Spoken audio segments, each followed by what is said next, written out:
آپ پہ اٹیک ہوا، پھر باجوڑ میں آپ کے جو جلسہ سا تھا اس پر حملہ ہو گیا، مولانا صاحب پہ رات کو حملہ ہو گیا، یہ کتنا بڑا خطرہ آپ محسوس کرتے ہیں؟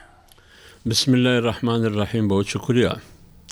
دیکھیے میرے بھائی، بات یہ ہے کہ مولانا صاحب بار بار یہ کہہ چکے ہیں کہ خیبر پختونخوا اور بلوچستان میں امن و امان کی صورتحال انتہائی خطرناک ہے.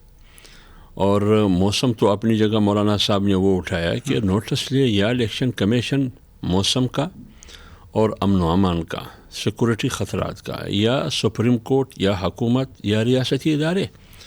یہ مولانا صاحب تقریباً کافی عرصے سے کہہ رہے ہیں. یعنی نوٹس لینے کا مطلب کیا ہے؟ الیکشن ڈیلے کیا؟ نہیں، مولانا صاحب نے یہ وضاحت بھی کی ہے کہ الیکشن بے شک 8 فروری ہی کو ہو، لیکن یہ بتایا ہمیں کہ جب امن و امان کی صورتحال وزارت داخلہ بھی کہہ رہی ہے، ادارے بھی کہہ رہے ہیں، حکومت بھی کہہ رہی ہے کہ امن و امان کی صورتحال واقعی ناگفتبی ہے، تو پھر اس کا حل کیا ہے؟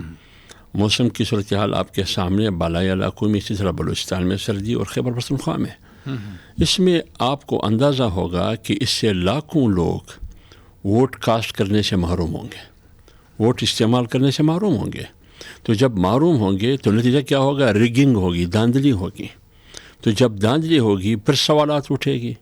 تو انتخابات سے تو پھر سیاسی استحکام نہیں آیا، اور ابھی فی الحال سیکیورٹی کے حوالے سے بتائیں کہ تو لہٰذا سیکورٹی آپ کے سامنے، آپ نے خود ذکر کیا اپنے مقدمے اور تمہید میں.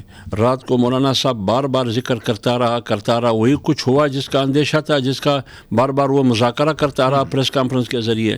یعنی جو حملہ آور ہے ان کو کیا پتہ کہ مولانا صاحب اس قافلے میں ہے یا نہیں ہے. اس کے اندازے کے مطابق تو اس کو یقین ہے کہ مولانا اسی گاڑیوں میں ہے، جہاں آگے پیچھے اسکواڈ ہے، 2 گاڑیاں ہیں، 3 گاڑیاں ہیں. لیکن کیا ریاست اور حکومت، الیکشن کمیشن اور عدالت کی ذمہ داری یہ نہیں ہے کہ صرف وزارت داخلہ یہ کہے کہ مولانا کو زیادہ خطرہ ہے، ان کو تھریٹ سے؟